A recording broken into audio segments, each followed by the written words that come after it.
여러분, 신앙이 무엇입니까? 여러분, 신앙이란 우리가 원하고 바라는 대로 행하는 것이 아닙니다. 우리가 믿고 있는 하나님, 그 하나님이 원하고 요구하시는 것을 행하는 것이 바로 신앙입니다. 오늘 믿는 사람들의 오해가 있습니다. 그것은 믿음 생활에서 우리가 원하는 것을 믿음의 대상인 하나님께 요구하는 것이 신앙의 본질이라고 생각하는 것입니다. 그런데 아닙니다. 신앙의 본질은 바로 하나님께서 우리에게 요구하시는 대로 우리가 살아가는 것이 신앙입니다. 이것은 종교적인 규율의 매인 율법적인 삶을 말하는 것이 아닙니다. 우리를 창조하신 그분의 말씀대로 살아가는 것이 신앙생활이라는 사실을 오늘 한번 기억해 주시면 감사하겠습니다. 그러면 우리가 교회에 나오는 이유, 우리가 하나님을 믿는 이유, 그 이유가 그분이 나에게 무엇을 주었기 때문에 믿는 것이 아닙니다. 예를 들어서 물질을 주시기 때문에 교회에 나오는 것도 아니고, 건강을 주시기 때문에 교회에 나오는 것도 아니고, 자녀가 형통하기 때문에 교회에 나오는 것도 아니고, 승승장구하기 때문에 교회에 나오는 것도 아닙니다. 우리는 우리를 창조하신 하나님 앞에 어떤 환경에도 어떤 순간에도 하나님을 믿어야 하고 하나님께서 요구하시는 것에 따라서 살아야 합니다. 이게 신앙생활입니다. 우리는 피조물이기 때문에 그렇습니다. 우리 스스로 힘으로 살 수 없습니다. 우리는 인간이 스스로 힘으로 살 수 있다고 생각하지만 아닙니다. 하나님이 필요할 때 하나님께서 모든 것을 움직여 가셔야지만 살 수 있습니다. 하나님 공기를 주시지 않으면 우리 살 수 없습니다. 하나님 저 태양빛을 거두어 가신다면 우리 지구는, 우리 인간은 조금도 살 수 없습니다.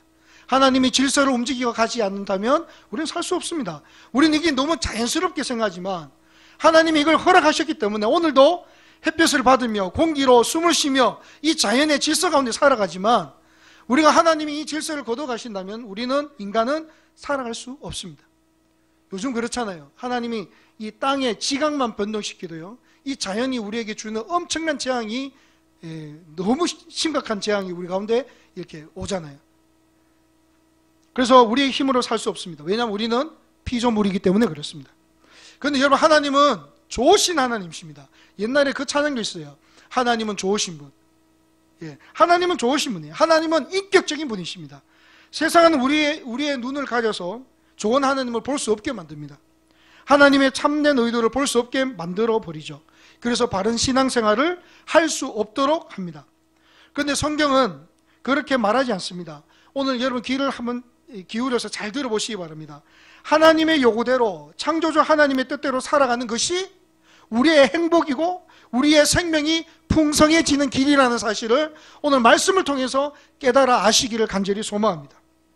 여러분, 이게 하나님 뜻이에요. 하나님의 뜻은 여러분들에게 율법을 주고 무슨 요구를 해서 여러분들이 힘들게 사는 것이 하나님의 뜻이 아니라, 우리에게 하나님의 뜻은 우리의 행복이고 우리의 생명이 풍성해지는 것이 하나님의 뜻입니다.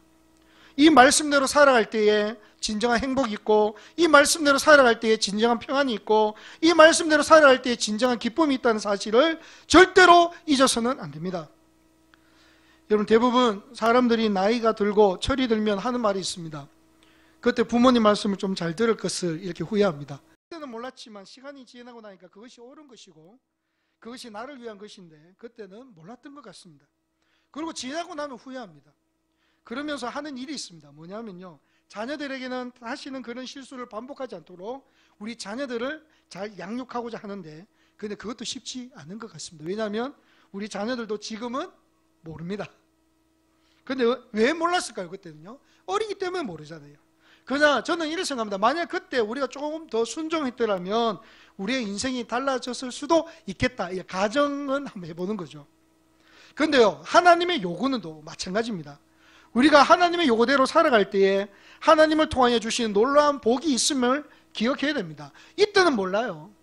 이렇게 왜 하나님 내게 이런 현상을 주는지 몰라요. 내가 하나님께 요구대로 따라가는데 손해보는 것 같아요. 내가 말씀대로 살아가는데 이게 뭐 맞나? 이렇게 생각돼요. 그러나 우리의 신앙의 선조, 하나님의 말씀을 붙잡고 약속을 붙잡고 그 말씀대로 순종하며 나갈 때에 훗날에, 하나님께서 그때 이것을 주시기 위해서 나에게 순종을 요구하셨고 나에게 말씀하셨고 그 환경을 주님께서 허락해 주셨다. 그때 알게 된다는 사실을 기억해야 됩니다. 그래서 지금을 이겨내야 되는 거죠. 여러분, 대표적인 인물이 솔로몬 아닙니까? 여러분 성경 전체를 통틀어 솔로몬만큼 부귀영화 누린 사람 없습니다. 그럼 솔로몬이 왜 이런 놀라운 축복을 받았을까요? 솔로몬은 먼저 하나님 앞에 1,000번제를 드렸습니다. 1,000번제를 드린다 그러니까 뭐 1,000번을 드리는 게 아니라 단번에 1,000번을 드린 거예요. 1,000일을 드린 게 아니라. 하나님은 솔로몬에게 감격해서 꿈에 나타나 네 소원이 무엇이냐 묻습니다. 그때 솔로몬은 여러분 보십시오. 인간의 욕심, 인간의 생각이라면 네 소원이 무엇이냐 물었을 때에 세상적인 소원을 요구했을 수도 있지만 이 솔로몬은 하나님의 요구, 하나님 말씀에 순종해서 뭘 요구했냐면 자기의 백성을 잘 다스릴 수 있도록 선악을 분별하는 지혜를 달라고 기도합니다. 그러니까 하나님이 이렇게 말씀하셨어요. 10절 한번 읽어보겠습니다. 시작. 솔로몬이 이것을 구하며 든지라. 주의 마음에 뭐 했다고요? 든지라. 주님의 마음에 들었다는 거죠. 하나님의 요구대로, 하나님 말씀대로 그가 순종하며 그것을 구했을 때에 하나님은 그 솔로몬의 마음을 보시고 중심을 보시고 너는 정말로 내 마음에 딱 든다 이렇게 얘기한 거죠. 그러면서 하나님은 이렇게 말씀하시죠. 13절 한번 보겠습니다. 시작. 내가 구하지 아니한 부귀와 영광도 내게 주노니 내 평생의 왕들 중에 너와 같은 자가 없을. 아멘. 뭡니까? 내가 구하지 아니하고 네가 내한테 바라지도 않았던 모든 것을 뭐예요? 채워주시겠다고 약속하신 거죠. 여러분 하나님은 우리의 필요를 아시잖아요. 하나님 우리가 무엇을 원하는 것도 아십니다. 오늘 여러분들이요 기도하기 전에 하나님이 이미 우리의 마음에 뭘 원하시는지 다 알고 계세요. 그러면서 뭘 원하시냐면 네가 진짜 나를 의지하고 있는가? 네가 진짜 내 말을 의지하고 있는가? 네가 이 말씀대로 살아가기로 작정하는가? 그 중심을 보시고 나머지 것은 뭐예요? 덤으로 우리에게 부어주신다는 사실을 기억해야 됩니다. 첫 번째 하나님 요구하시는 거, 하나님을 경외하도록 요구하십니다. 자, 12절을 믿음으로 한번 읽어보겠습니다. 시작. 이스라엘아, 내 하나님 여호와께서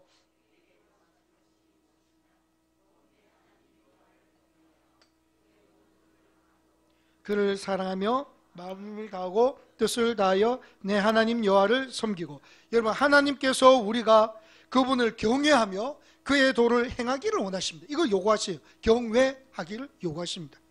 경외라는 것은 뭐냐 하면요, 하나님의 권위와 거룩하심에 대한 공경과 두려움을 경외라고 그럽니다.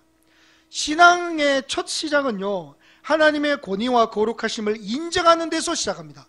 자, 정말 중요합니다. 우리의 신앙생활의 첫 걸음은요, 하나님의 권위를 먼저 인정해야 됩니다. 그 거룩함을 인정해야 됩니다. 그때부터 시작해요. 만약 우리가 하나님의 권위를 인정하지 않는다, 그러면 우리의 행동 가운데 뭐가 나타나죠? 통제가 없고 우리의 뜻과 소견대로 행동할 것입니다. 사사기 시대처럼. 그러나 우리가 하나님을 경외하면 그 권위와 거룩함에 대해 인정하고 우리의 뜻과 욕구와 달라도 하나님의 말씀이란 뭐예요? 순종하며 살아가는 주의 백성이 되는 줄로 믿으시기 바랍니다. 자, 여러분 하나님을 경외하면 내 뜻과 내 욕구와 달라요.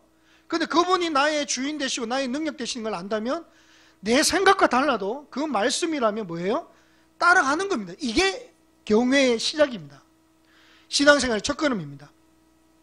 여러분 우리 사제관계도 그렇잖아요. 저는 우리 주일학교 중고등부 애들하고 우리 남자애들이 있지만 우리 저하고 신뢰관계가 있으니까요, 주일 낮 예배 아무 말 없이 열심히 예배 드립니다. 쟤네들은 제가 모르겠습니다. 휴대폰 그만하자 이러면 그 자리에서도 딱 끊을 수 있는 애들입니다. 아니라고 막 가르치고 왜냐면요, 아직 저와의 관계가 신뢰의 관계이기 때문에 그래요. 아, 목사님은 우리를 사랑하고 나도 너희를 사랑하고 너희도 너희 사랑한다. 이 관계가 되면 어떤 말이든지 내하고 조금 다른다 할지라도 거기에 순종하려고 노력하는 거예요. 우리도 하나님을 경외하고 하나님을 사랑하면 똑같습니다. 자, 여러분한테 묻겠습니다. 하나님을 경외하십니까? 예, 코람데오가 무슨 뜻이죠? 하나님 앞에서거든요. 하나님 앞에서 살아가고 인생이 되어야 되죠. 하나님이 살아계시고 하나님이 지금도 역사하시고 하나님이 심판하심을 믿는 사람은 그분 앞에 겸손하게 행할 것입니다. 심판을 두려워할 것입니다. 하나님이 세우신 목사를, 하나님이 사랑하시는 성도를, 하나님이 세우시는 교회를 사랑할 줄로 믿습니다. 하나님을 경외하기 때문에 그렇습니다. 여러분 하나님이 분명하게 우리에게 말씀하신 게 있어요. 뭐냐면요, 너희가 나를 경외하면 나도 너희를 소중히 여기고 너희가 나를 미워하면 나도 너희를 경멸하리라. 이 말씀이 있습니다. 어딘지 아시죠? 한번 읽어보겠습니다. 시작. 그러므로 이스라엘 하나님 나 여호와가 말하노라.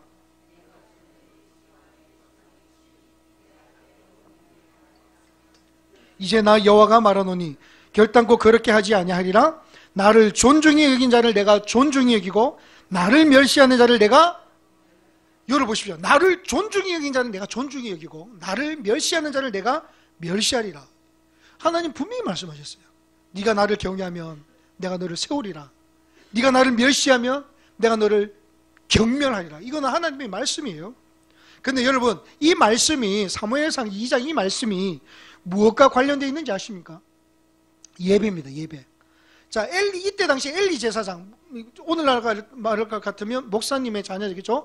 엘리 제사장의 아들이 예배를 무시하고 예배를 소중히 여기지 않고 하나님 말씀대로 행하지 않았을 때에 하나님은 사무엘을 통해서 경고하시는데 그것이 나를 멸시한다 이렇게 표현하는 거죠. 여러분, 저는요 예배와 기도와 이 말씀을 정말로 소중히 여긴 이유가 여기 있습니다. 하나님을 경외하는 표현이 어디서 드러나냐면 예배를 통해서 드러난다는 거죠. 예배를 통해서 내가 하나님을 경외합니다. 내가 하나님을 찬양합니다. 내가 하나님을 높여드립니다. 이 예배를 통해서 드러나는 거죠. 이 예배를 드릴 때 진심으로 한번 드려보시기 바랍니다. 이 예배가 하나님 앞에 상달되고 하나님은 그것을 통해서 하늘의 문을 여시고 세상이 감당치 못하는 놀라운 복으로 채워주실 줄로 믿습니다. 이게 진리입니다. 이걸 하나님이 존중히 여기는 거예요. 하나님의 약속입니다. 여러분 꼭 기억하시기 바랍니다. 하나님을 경외하면 하나님께서 우리를 높여주실 줄로 믿습니다. 우리만 높여주십니까? 아닙니다. 우리의 자녀도 우리의 가문도 하나님이 세워주실 줄로 믿습니다. 여러분, 하나님께서는 모든 창조물에게 하나님을 경외하는 마음을 주셨습니다. 때문에 모든 사람은요 죄를 범하면 죄책감을 느끼게 됩니다. 그리고 하나님께서 무엇을 원하시는지도 본질적으로 알고 있습니다. 그러나 믿음을 가진 우리는 하나님을 경외하는 일에 더욱더 민감하게 반응해서 이 틀 안에서 우리의 인생을 해석하고 풀어가야 합니다.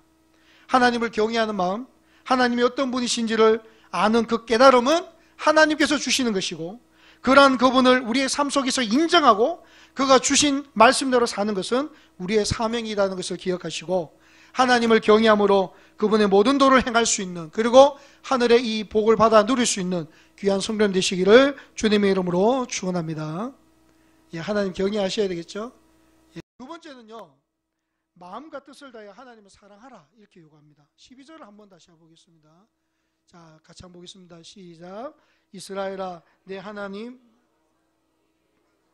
무엇이냐? 곧 내 하나님 여호와를 경외하며 그 모든 도를 행하고 그를 사랑하며 마음을 다하고 뜻을 다하여 내 하나님 여호와를 섬기고. 하나님 사랑하는 거, 이거는 제가요 계속적으로 얘기하는 겁니다. 신앙생활에 이만큼이나 중요한 것은 없습니다. 사랑입니다. 사랑.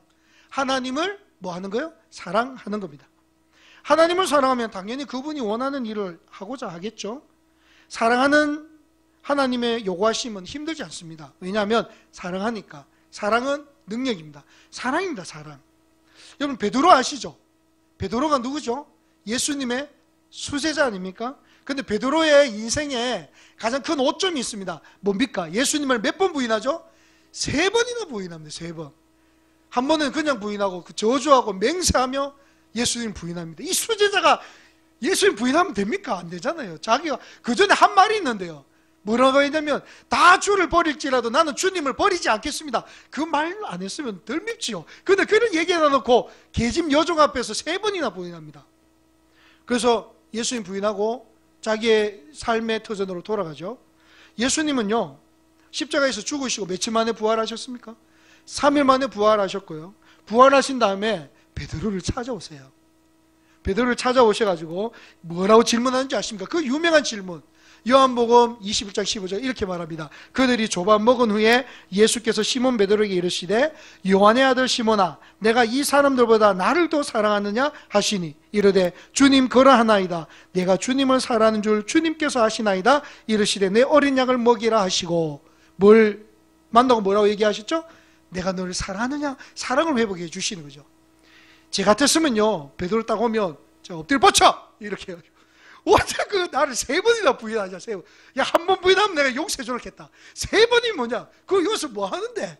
이렇게 얘기할 수도 있지만 예수님 그렇게 얘기 안 했습니다. 네가 나를 뭐 하느냐고요? 사랑하느냐 물으신 거예요. 이게 사랑을 회복시켜 주시고자 했단 말이죠. 베드로도 대답해요. 뭐라고 하냐면 내가 주님을 사랑하는 줄 주님께서 아십니다. 베드로는요, 이후에 인생이 변화됩니다. 전에는 비겁자였지만 나중에는 베드로는 목숨을 걸고 주의 복음을 전하다 끝내 거꾸로 십자가에 못 박혀 죽습니다. 순교하죠. 그의 인생이 변화된 거죠. 사랑입니다. 사랑. 사랑하는 성도 여러분, 하나님은 우리가 하나님만 사랑하기를 원하세요. 이것이 무엇을 의미하는지 곰곰이 생각해 보니까 지난번에 다니엘 기도회 때에 어떤 그 강사님이 얘기한 것이 생각났습니다. 여러분 10계명 아시죠? 10계명은 몇 가지 계명입니까? 너무 유치하죠. 이게 10가지 계명인데 10계명은 10가지 계명이죠. 그 중에 1계명이 뭔지 아십니까? 1계명. 자, 다 아시지만 제가 보여드리겠습니다. 한번 읽어보겠습니다. 시작. 너는 나 외에 다른 신을 내게 두지. 이게 1계명, 1계명. 너는 나 외에 다른 신을 두지 말라. 이게 무슨 의미냐면요, 내가 있고 하나님이 계시는데 그 사이에 다른 어떤 것을 두지 말라는 겁니다. 그러면 다른 신, 다른 신이 아니라 요 사이에 두는 모든 것이 다른 신이에요. 이게 재물이 됐든 자녀가 됐든 형통이 됐든 건강이 됐든 자존심이 됐든 내가 하나님을 직접 봐야 되는데 뭔가 통과하고 내 앞에 가로막고 있는 그것이 바로 다른 신이에요. 그러면 하나님 우리에게 원하시는 게 뭐냐면 내가 너 앞에 있고 너가 내 앞에 있는 거예요. 언제든지 내가 바라보면 바로 내 앞에 내가 있고 하나님 앞에 내가 있는 거. 다른 어떤 것도 우리의 사랑을 간섭하지 않는 그 사랑을 하나님은 원하신다는 거예요. 그게 바로 마음을 다하고 뜻을 다하고 주 하나님을 사랑하는 것입니다. 오늘 여러분은 세상의 그 어떤 것보다 하나님을 더 사랑할 수 있기를 원합니다. 하나님께서 요구하시는 것은 딴 거 없어요. 네가 마음을 다하고 뜻을 다하고 내 좀 사랑해달라는 겁니다. 하나님을 사랑하면 하나님은 우리를 사랑해 주시고 우리를 높여 주실 줄로 믿습니다. 이 사랑이 여러분 신앙생활 가운데 충만할 수 있기를 주님의 이름으로 축원합니다. 세 번째는요, 하나님 요구하시는 것은 하나님의 말씀을 지키라고 요구하십니다. 13절 한번 읽어보겠습니다. 시작. 내가 오늘 내 행복을 위하여 내게 명하는 여호와의 명령과 규례를 지킬 것이 아니냐. 여호와의 명령과 규례를 지키라고 말씀하십니다. 자, 하나님의 말씀을 따라 살라고 얘기하는 거죠. 그런데 여기 재미있는 표현이 있습니다. 뭐냐면요, 이렇게 얘기합니다. 내가 오늘, 그 뒤에는 같이 한번 읽어보겠습니다. 내 행복을 위하여 내게 명하는, 누구의 행복을 위해서? 내 행복을 위하여 내게 명하는 입니다. 여러분, 이게 뭐냐면 하나님이 지금 내 말씀을 따르라, 이거는 뭐냐면 너의 행복을 위해서 내가 명령한다, 이 말입니다. 그러니까 이것은 무엇인가 하면요, 우리가 하나님의 말씀을 행할 때에 하나님의 약속이 이루어지고 하나님의 약속이 이루어지면 그것이 우리 인생의 진짜 행복이요, 진짜 기쁨이요, 진짜 축복이라는 사실입니다. 정말 중요합니다. 오늘 사단은 우리의 눈을 가리고 우리의 귀를 가져서 보지도 듣지도 못하게 합니다. 뭘요? 하나님의 말씀을 따라 사는 것이 손해라고 생각하고 하나님의 말씀을 따라 사는 것이 우리 인생에 아무런 도움이 되지 않는다고 생각하게 만들죠. 그래서요, 요즘은요, 안 믿으려고 하니까 찝찝하고 믿으려고 하니까 부담되고 그냥 믿는 것도 아니고 안 믿는 것도 아니고 그렇게 신앙생활을 하는 거죠. 이런 신앙생활은 하나님을 절대로 경험하지 못하고 체험하지도 못합니다. 우리는 행할 때 정말 하나님의 말씀을 내 말씀으로 받아서 그 말씀대로 행할 때에 기적을 경험하게 되는 줄로 믿으시기 바랍니다. 그 말씀을 행해야죠. 사단의 속임수에 넘어가면 안 됩니다. 행할 때에 우리에게 약속하신 하나님의 은혜를 부어주신다는 사실을 믿으시기 바랍니다. 여러분, 기도할 때 응답이 있고 예배할 때 은혜를 주시고 말씀대로 살아갈 때 능력을 주신다는 사실을 기억해야 됩니다. 여러분, 말씀대로 살아가는 거 쉬운 일이 아니죠. 정말 아니잖아요. 저도 말씀대로 살아가는 거 쉬운 일 아닙니다. 그러나 그 말씀이 나를 살리고 자녀를 살리고 우리의 가정을 살리는 말씀이라는 사실을 저는 알고 있고 오늘도 여러분들에게 전하고 있는 것입니다. 하나님은 외모를 보시고 칭찬한 적이 한 번도 없습니다. 누가 봐도 잘하는 것 같지만 그 중심에 하나님이 없으면 그것은 칭찬받지 못합니다. 오늘 17절 한번 읽어보겠습니다. 17절입니다. 시작. 너희의 하나님 여호와는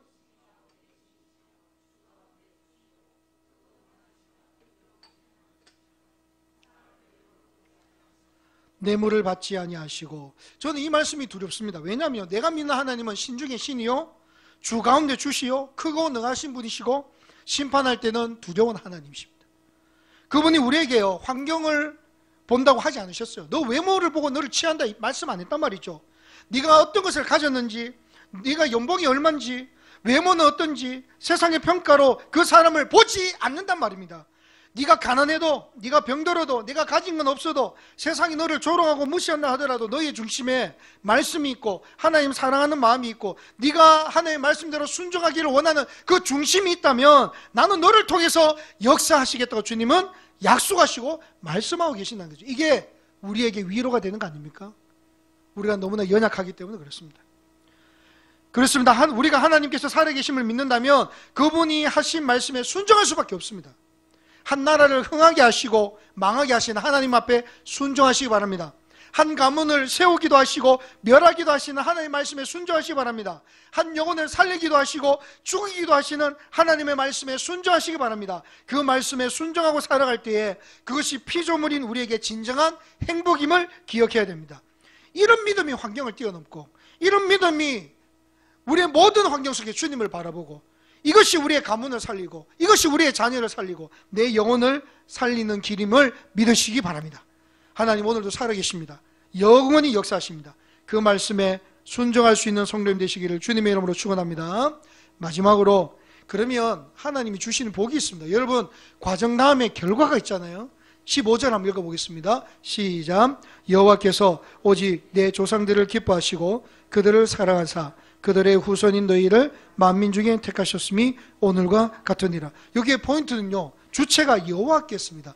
여러분, 앞에도 언급한 것처럼 하나님의 인격을 가진 분이시고요, 우리가 하나님을 경외하고 존중하고 사랑하면 하나님 또한 우리를 세우시고 높이신다고 말씀하고 있는 거죠.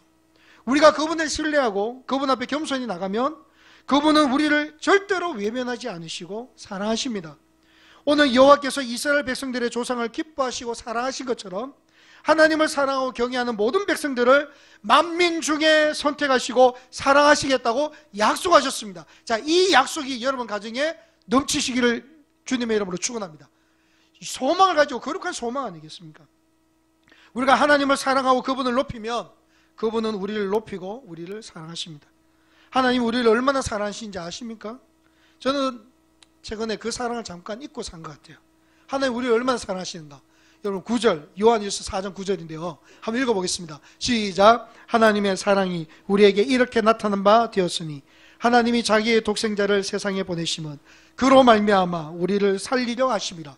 사랑은 여기 있으니 우리가 하나님을 사랑한 것이 아니요 하나님이 우리를 사랑하사 우리 죄를 속하기 위하여 화목제물로 그 아들을 보내셨음이라. 하나님이 우리를 이렇게 사랑하셨는데 우리를 살리기 위해서 누굴 보내주셨냐면 독생자를 세상에 보내실 만큼 우리를 사랑하셨습니다.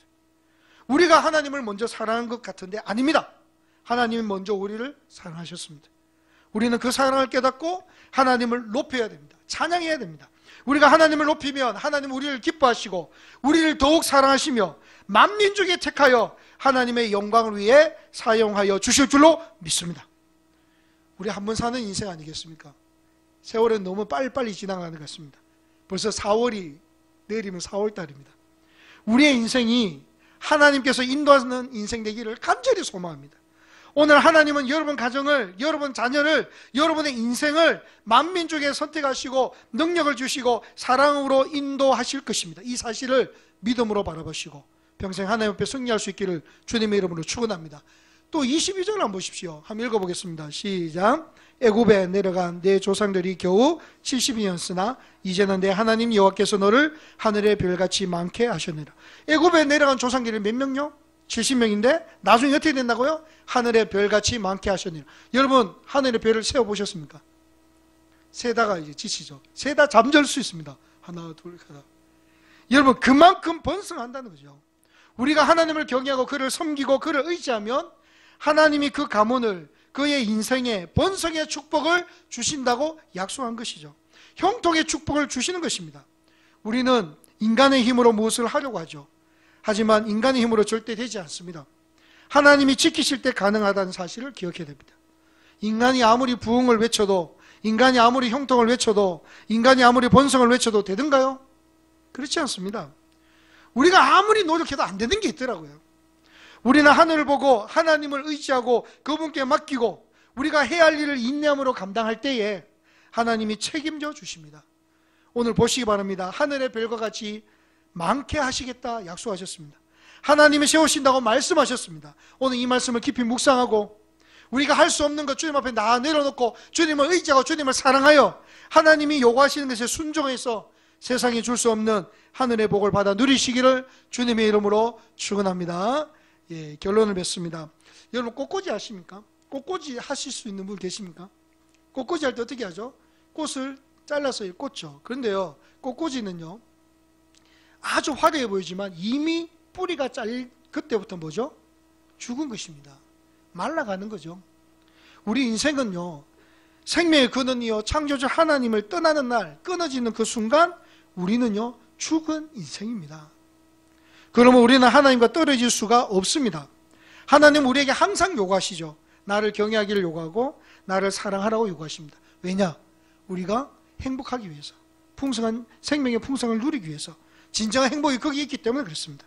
사랑하는 성도 여러분, 하나님의 뜻이라면 달려갈 수 있는, 그 말씀에 순종할 수 있는 성도님 되시기를 바랍니다. 제가 은혜롭고 도전되는 예화 하나 하고 마치겠습니다. 윌리엄 틴데일이라는 사람이 있는데 영국의 사람으로 아주 독실한 크리스찬입니다. 종교개혁이 성공하기 전 1535년 이 사람이 영국 법정에서 끌려가 재판 받습니다. 자, 어떤 재판이냐면 이 윌리엄 틴데일을요 장작더미 위에 얹어놓고 이제 곧 판결나면 화형시키는 재판입니다. 이유는 뭐냐면요, 그때 당시에 이 재판장이 이렇게 얘기했대요. 당신이 지금이라도 내가 잘못했어 한마디 하고 그 일을 하지 않는다면 지금 재판장에서 사형언도를 내리지 않겠다 이렇게 얘기했지만 그 윌리엄 틴데일은 그렇게 안 했습니다. 무슨 이유냐면요, 이때 당시에 종교개혁 전의 당시에는 가톨릭에서 라틴 말을 거룩한 말이라고 생각했습니다. 그래서 라틴어로 된 성경만을 가지고 있었어요. 그러니까 사제들이 라틴어로 된 성경만을 읽으니까 이 나머지 모든 백성들은 뭘 못 보죠? 성경을 읽을 수 있다 없다? 읽을 수 없어요. 알 수도 없어요. 그러니까 사제들만 그냥 몇 마디 하고 미사가 끝났죠. 그런데 이 사람이 윌리엄 틴데일이 뭘 했냐면요, 라틴어 성경을 영어로 번역합니다. 그러니까 난리 난 거죠. 이건 불의한 것이다. 그래서 틴데일을 사형시키려고 이렇게 재판을 하고 있는 거죠. 그때 틴데일가 한 말이 있습니다. 취소하지 않겠다 하면서 하고 싶은 말 하니까 이렇게 얘기했습니다. 내가 살고 죽는 것은 역사에 별로 큰 의미가 없습니다. 그러나 저 밭을 가는 어린 소년이 재판장인 당신보다 성경을 더 많이 알 때가 곧 올 것입니다. 바로 이것이 하나님의 뜻입니다. 하나님의 뜻이기에 나는 취소하지 못합니다 하고 순교당했습니다. 하나님의 뜻이기에 그는 자기의 생명까지도 불사한 거죠. 지금 보십시오. 이제 성경은 누구나 읽을 수 있습니다. 사랑하는 성도 여러분, 이게 뭐냐면요, 하나님 요구하시는 거, 하나님의 뜻이라면 네가 끝까지 나를 순종할 수 있겠냐, 하나님 이걸 보십니다. 하나님 경외하시고 그분을 사랑하시고 어떤 상황 속에서 내가 주님을 따르겠습니다, 믿음을 지키겠습니다, 이 마음을 가지고 여러분 평생에 살아갈 때 하나님 여러분의 가정과 자녀를 지켜주실 줄로 믿습니다. 그런 은혜가 있기를 주님의 이름으로 축원합니다.